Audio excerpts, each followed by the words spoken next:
ओम नमो भगवते वासुदेवाय नमः। ओम नमो भगवते वासुदेवाय नमः। ओम नमो भगवते वासुदेवाय नमः। श्रीमद् भागवत महापुराण के महात्म्य में हम सबसे पहले श्री सुखदेव जी को नमस्कार करते हैं।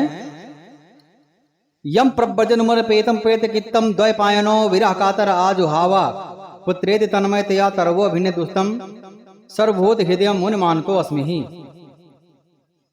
जिस समय श्री सुखदेव जी का यज्ञोपवीत संस्कार भी नहीं हुआ था, सुतरांग लौकिक वैदिक कर्मों के अनुष्ठान का अवसर भी नहीं आया था, उन्हें अकेले ही संन्यास लेने के उद्देश्य से जाते देख करके उनके पिता व्यास जी विरह से कातर होकर के पुकारने लगे, बेटा बेटा। उस समय तन्मय होने के कारण श्री सुखदेव जी की ओर से वृक्षों ने उत्तर दिया, ऐसे सबके हृदय में विराजमान श्री सुखदेव जी मुनि को मैं नमस्कार करता हूँ। सर्वभूत हृदयम मुनि मानतो अस्मि। सर्वभूतों के हृदय में सुखदेव जी विद्यमान रहते हैं, तो इसका मतलब है कि परम ब्रह्म ही है, परम ब्रह्म के स्वरूप हैं श्री सुखदेव जी, क्योंकि सबके हृदय में वही विद्यमान रहते हैं। परम ब्रह्म के अलावा और कोई विद्यमान नहीं हो सकता है, तो परम ब्रह्म और सुखदेव जी में कोई अंतर नहीं है। इसीलिए व्यास जी ने लिखा है कि सर्वभूत हृदय मुनि मानतो अस्मि। वह मुनि जो सारे मनुष्यों के हृदय में निवास करते हैं। गीता में बोला गया है, ईश्वर सर्वभूतायाम हृदयश्च अर्जुन तिष्ठति।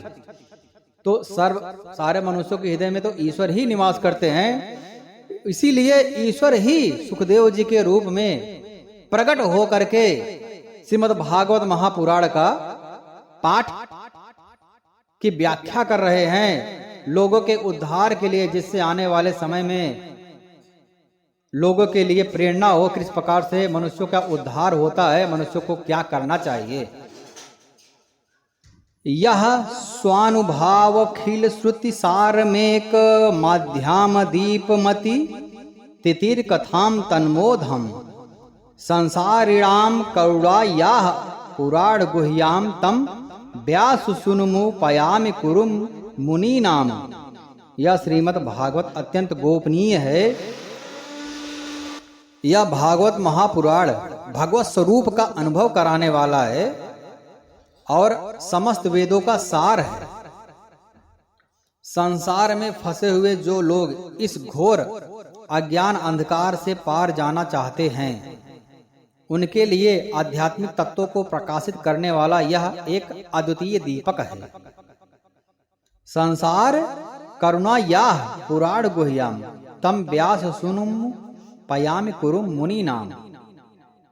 आध्यात्मिक तत्वों को प्रकाश करने वाला यह एक अद्वितीय दीपक है। वास्तव में उन्हीं पर करुणा करके बड़े बड़े मुनियों के आचार्य श्री सुखदेव जी ने, बड़े बड़े जो मुनि हैं उनके भी आचार्य श्री सुखदेव जी, भगवान सुखदेव जी ने इसका वर्णन किया है। मैं उनकी शरण ग्रहण करता हूँ। सुखदेव जी की यहाँ पर वंदना है।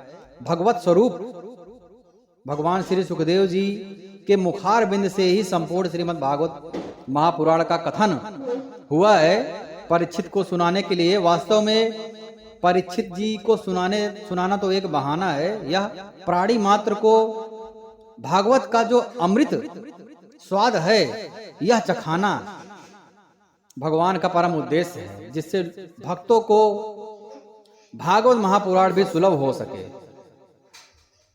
भागवत अर्थात भक्ति, प्रेम, इसका मेन उद्देश्य देखा जाए सूक्ष्म बुद्धि से तो प्राणी मात्र के प्रति प्रेम का भाव जिसके मन में जागृत हो जाता है, सब जगह प्रेम प्रेम ही रहेगा।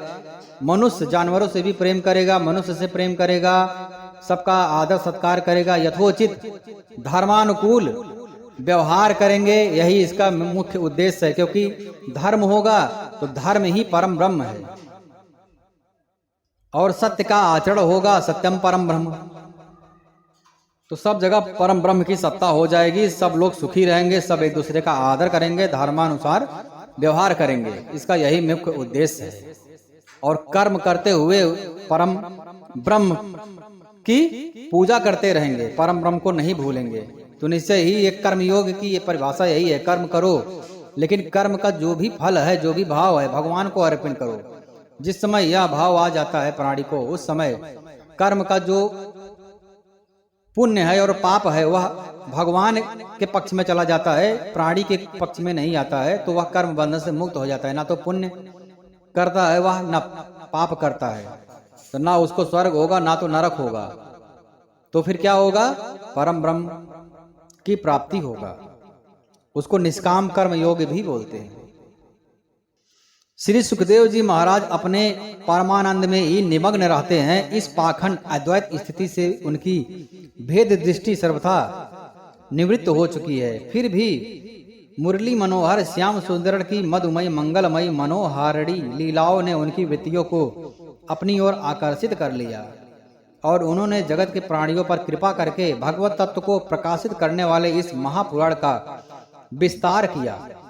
मैं उन्हीं सर्व पापहारी व्यास नंदन भगवान श्री सुखदेव जी के चरणों को नमस्कार करता हूँ। सुखदेव जी पहले आत्म तत्व में ही लग्न रहते थे और कहीं पर ध्यान ही नहीं देते थे। जब उन्होंने सुना, भगवान श्री कृष्ण के प्रेममयी लीलाओं का गान सुना, वर्णन सुना, उनके कानों में पड़ा, तब वह जो परम तत्व में लीन थे वह भाव ही टूट गया और बोलने लगे, मुझे पूरी कहानी सुनना है भगवान श्री कृष्ण के बारे में। अहो बकीयम स्तन कालकूटम जिज्ञासया पायदप्य साध्वी लेवे गतिम धातृचिताम कम्बा दयालिम शरणम ब्रजेम। जब वेद व्यास जी के शिष्यों ने उनको सुनाया, सुखदेव जी तो ध्यान में थे। जब वेद व्यास जी समझ गए कि सुखदेव जी तो लौटने वाले नहीं हैं, मुझे पुत्र का सुख लगता है नहीं मिलेगा, जन्म से ही वैराग्य हो गए सुखदेव जी, तो उनके मन में एक भाव आया, क्यों ना कृष्ण की एक श्लोक बोले अपने शिष्यों को, बोले जाओ उनके पास यही श्लोक सुनाओ।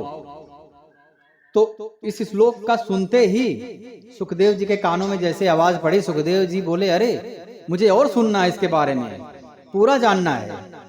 तो उसका भाव यही है कि अहो बकीयम, अरे जो पूतना, बकासुर की बहन थी बकी अर्थात पूतना, जो पूतना ने अपने पयोधर में विष लगा करके भगवान श्री कृष्ण को मारने का प्रयत्न कर रही थी, उनकी हत्या करना चाहती थी। अहो बकीयम स्तन कालकूटम, कालकूट नामक विष लगा करके अपने पयोधर में भगवान श्री कृष्ण को पिला करके मारना चाहती थी। उसका मुख्य उद्देश्य था भगवान श्री कृष्ण को मारना। स्तन कालकूटम जिज्ञासा पायदप्य साध्वी लेभे गतिम धातृचिताम, उनको भी भगवान श्री कृष्ण ने माता का उपाधि दे दिया, परम गति दे दिया, माता की गति दे दिया। कितने दयालु भगवान श्री कृष्ण है। कम्मै दयालुम शरणम ब्रजेम, भगवान श्री कृष्ण की दयालु की कोई सीमा नहीं। जो मारने आता है उसको भी परम गति प्रदान कर देते हैं भगवान श्री कृष्ण। तो माता यशोदा को क्या प्रदान किए होंगे, क्या अवस्था माता यशोदा को दिए होंगे, क्या आनंद दिए होंगे। तो यह सोच करके शायद भगवान सुखदेव जी बोले मुझे और जानना है। तो फिर वेद व्यास जी के शिष्यों ने कहा, इससे आगे मुझे पता नहीं है, और जानना है तो हमारे गुरु के पास चलो। सुखदेव जी फिर वापस लौट करके आ गए। वह है भागवत महापुराण, अर्थात बड़े बड़े ज्ञानी मुनि जो ध्यान में मग्न रहते हैं, उनको वह आनंद प्राप्त नहीं होता है जो आनंद श्रीमद् भागवत महापुराण में छुपा हुआ है। यह सब भाव के ऊपर है। अक्षर पढ़ना अलग बात है, अनुभव करना अलग बात है, भाव में डूबना अलग बात है। पढ़ तो कोई भी सकता है। श्री धाम वृंदावन में जाकर के एक से एक प्रेमी मिलेंगे, उनके आंखों से अश्रु की धारा लगातार बहती रहती है, प्रेम अश्रु की धारा। इसका वर्णन नहीं किया जा सकता, शब्दों में बयान नहीं किया जा सकता। यह तो एकमात्र माध्यम है, एक रास्ता है। ये रास्ता पकड़ोगे तो भगवान के भक्ति और प्रेम में पहुंच सकते हो, और जितनी क्षमता है, जितनी योग्यता है, उतनी दूरी तक जा सकते हो।